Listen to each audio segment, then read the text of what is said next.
Boa tarde, pessoal. Saúdo a todos com a graça e paz do Senhor Jesus. Continuando, capítulo 14. Acho que vamos tentar acabar tudo nesse vídeo, nem que fique um pouquinho maior. Vamos lá, versículos 9 a 11. E seguiu-os o terceiro anjo, dizendo em alta voz: Se alguém adorar a besta e a sua imagem, e receber a sua marca na sua testa ou na sua mão, este beberá do vinho da ira de Deus, que foi derramado sem mistura, no cálice da sua ira, e será atormentado com fogo e enxofre diante dos santos anjos e diante do Cordeiro. E a fumaça do seu tormento sobe para todo sempre, e não tem descanso nem de dia nem de noite os que adoram a besta e a sua imagem, e todo aquele que receber a marca do seu nome. Lembrando que aqui o anjo está falando com os santos. Quem já recebeu a marca já tem seu destino selado, não tem mais o que fazer.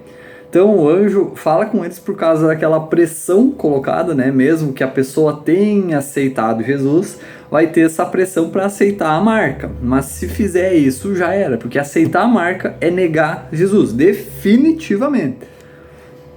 E a ira de Deus é representado pelo vinho, porque as uvas, quando elas são esmagadas, elas largam um suco de cor escura, como o sangue dos inimigos, né, de Deus quando forem pisados.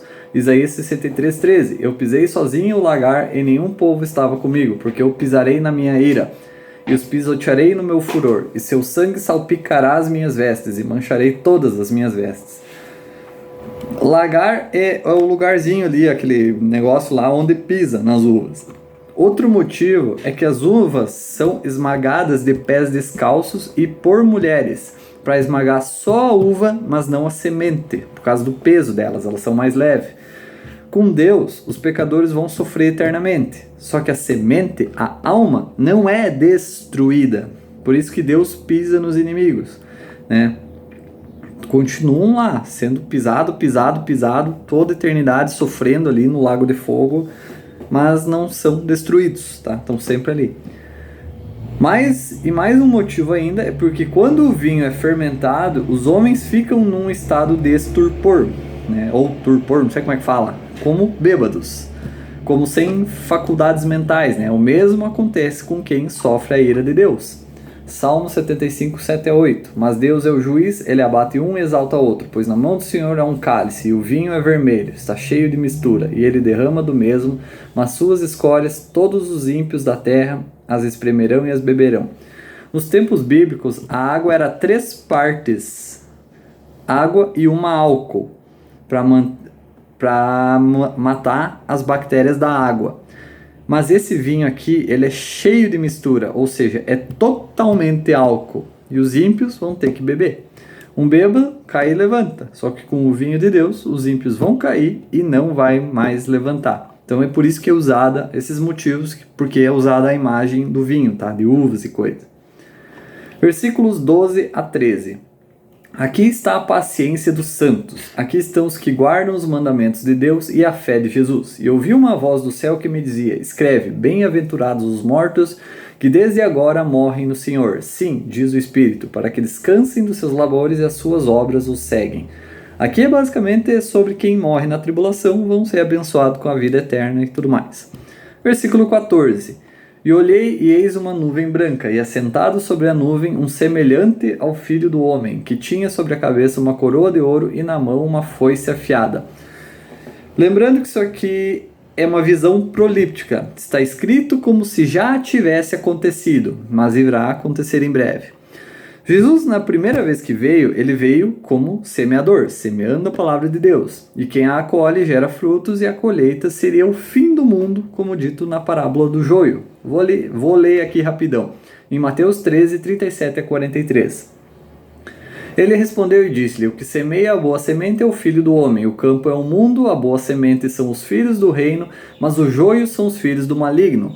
O inimigo que o semeou é o diabo, a colheita é o fim do mundo, os ceifeiros são os anjos. Assim como o joio é colhido e queimado no fogo, assim será no fim deste mundo. O Filho do Homem enviará os seus anjos, e eles ajuntarão de seu reino todos os que servem de tropeço, e os que praticam a iniquidade, e lançá-los-ão na fornalha de fogo. Ali haverá pranto e ranger de dentes. Então os justos resplandecerão como o sol no reino de seu Pai. Quem tem ouvidos para ouvir, ouça. Então, quando Jesus voltar, ele faz a colheita ao mesmo tempo dos santos e dos ímpios. Versículo 15. E outro anjo saiu do templo, clamando com grande voz ao que estava sentado sobre a nuvem: lança a tua foice e ceifa, porque é chegado o tempo de ceifar, porque a seara da terra está madura. Aqui um anjo está dizendo a Jesus que a hora chegou. Mas como assim um anjo dizendo a Jesus o que fazer, né? Mas Jesus não sabe o dia e a hora, só o Pai sabe. Lá no vídeo do capítulo 3, 1 a 6, é mostrado uma teoria de que talvez Jesus pudesse ter ficado sabendo do dia e hora depois que subiu aos céus, sendo Deus, né? Mas é mostrado que aquilo poderia estar falando do arrebatamento. Então, se o dia e a hora ninguém sabe, se não Deus se referir ao dia da volta definitiva de Jesus, se encaixa nesse versículo agora e seria uma teoria já que se comprova que não é verdade, tá? Era teoria. Porque daí também Deus mandou um anjo para, basicamente, Deus então manda esse anjo para avisar Jesus. Avisa meu filho lá, que tá na hora da colheita e pode descer. Basicamente isso. Lá em Apocalipse 14:4, né, que a gente viu, diz que no versículo 4 diz que os 144 mil são as primícias de Deus. Numa colheita nem sempre se colhe tudo, porque apenas uma parte dela está madura. Sendo as primícias, os judeus poderiam ser essa primeira colheita. Então, os 144 mil são as primícias da tribulação antes da colheita final dos santos. Eles se apresentam primeiro a Deus, né? São dados primeiro a Deus. Como antigamente na colheita também, as primeiras partes, as primícias eram para Deus. Versículo 16, e aquele que estava sentado sobre a nuvem lançou a sua foice à terra, e a terra foi ceifada. E assim como diz na parábola do joio, quem colhe os santos é o próprio Jesus, mas os anjos recolhem os ímpios. Os próximos versículos também falam isso. 17 e 18. E saiu do templo que está no céu outro anjo, tendo também uma foice afiada, e saiu do altar outro anjo, que tinha poder sobre o fogo, e clamou com grande voz ao que tinha a foice afiada, dizendo: lança tua foice afiada e vindima os cachos da videira da terra, porque as suas uvas estão plenamente maduras. Então, os santos eram representados pelo trigo, na parábola, e os ímpios como joio. Mas agora eles são representados como uvas, porque descreve o que vai acontecer com eles, que foi explicado lá no início. Como vimos no vídeo anterior, né, então as uvas são pisadas descalças para não esmagar as sementes, só relembrando, se elas forem esmagadas, o vinho se torna amargo, né, no caso das sementes. Então elas amarravam seus vestidos. Aqui já é informação nova. As mulheres, elas amarravam seus vestidos para não manchar as roupas, e aí, né, o suco ia escorrendo ali para outro recipiente. O mesmo vai acontecer no fim do mundo com os ímpios. E aí, versículos 19 e 20. E o anjo lançou a sua foice à terra, e vindimou a videira da terra, e lançou-a no grande lagar da ira de Deus. E o lagar foi pisado fora da cidade, e saiu sangue do lagar até aos freios dos cavalos, pelo espaço de 1.600 estádios. O anjo os lança no lagar, né, no negócio de pisar uvas, mas é Jesus quem pisa. Isaías 63, 2 a 3 e o 6. Porque estás vermelho em tuas vestes, e tuas vestes como as daquele que pisa no vinho? Eu pisei o lagar sozinho, e do povo não havia ninguém comigo, pois eu os pisarei na minha ira, e os pisotearei na minha fúria, e o sangue deles será aspergido sobre as minhas vestes, e eu mancharei todas as minhas vestes. E aí o versículo 6. E pisarei os povos na minha ira e embriagarei na minha fúria. Ou os embriagarei na minha fúria, e farei descer a sua força por terra. Então, Jesus vai estar pisando com tanta fúria que nem sequer vai ligar de manchar suas roupas com o sangue. Esse detalhe é mencionado porque naquele tempo não tinha loja de roupa, né? Tinha que fazer tudo do zero à mão. Então era algo complicado manchar a roupa. Então eles tinham um cuidado muito grande quanto a isso. Então Jesus não se quer nem ligar por manchar suas roupas, mostra o tamanho de sua fúria. E outra, ao que se dá a entender, o sangue ele não vai fluir, né? Não vai ficar tipo uma piscinona na altura do freio dos cavalos, que é a parte da boca, né? Coisa de em torno de 1,60 m por aí.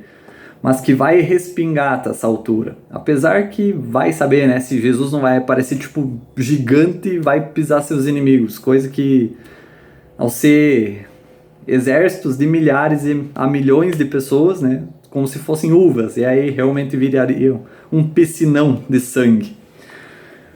Quando se faz o suco, se tem cuidado para não manchar a roupa e não desperdiçar o suco. Não respingar por tudo pulando em cima dele, e sim amassando com cuidado. Então pode-se que realmente seja só o respingar. E sabe por que batalha do Armagedon?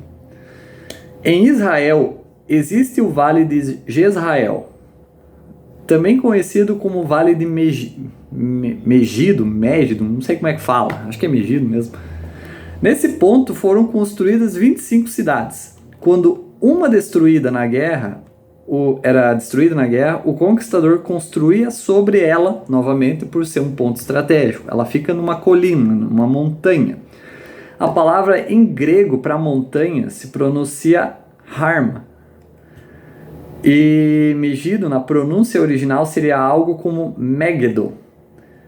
E o Armagedon, a gente tira do inglês Armageddon. Se tu pegar essas pronúncias, Armageddon, Armageddon, né? Pronúncia parecida. A colina de Megiddo, Armageddon. É bem estranho. Armageddon, né? Enfim. Porque quando a gente pensa na batalha final, a gente imagina numa pequena localização nessa colina, pelo jeito, Jesus enfrentando o diabo. Só que ali o versículo 20 diz que o sangue vai se espalhar por 1.600 estádios, que era um jeito que eles mediam na época. Isso dá quase 300 quilômetros. Vai basicamente ser o tamanho da batalha onde o sangue vai jorrar. Praticamente toda Israel. Agora, se for um piscinão de sangue, basicamente Israel ficaria sobre 1,60 m de fundura de puro sangue dos inimigos de Deus que Jesus pisou. Imagina só. Zacarias 14, 4-5.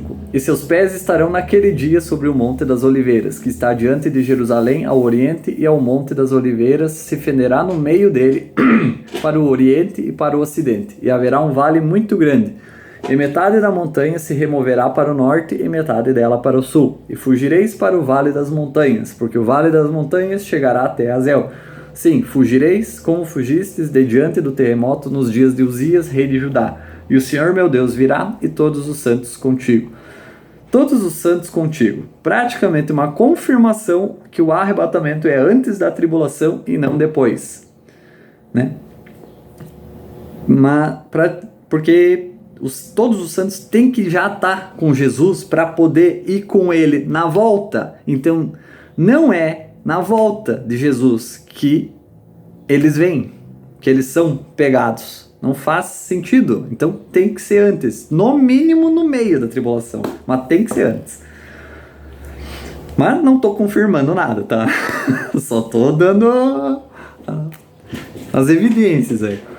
Então a gente sobe, né, antes para voltar junto com Jesus. Enfim, Joel 3:2. Também reunirei todas as nações e as farei descer ao vale de Josafá, e ali contenderei com elas a favor do meu povo e da minha herança, Israel, que elas espalharam entre as nações e repartiram a minha terra.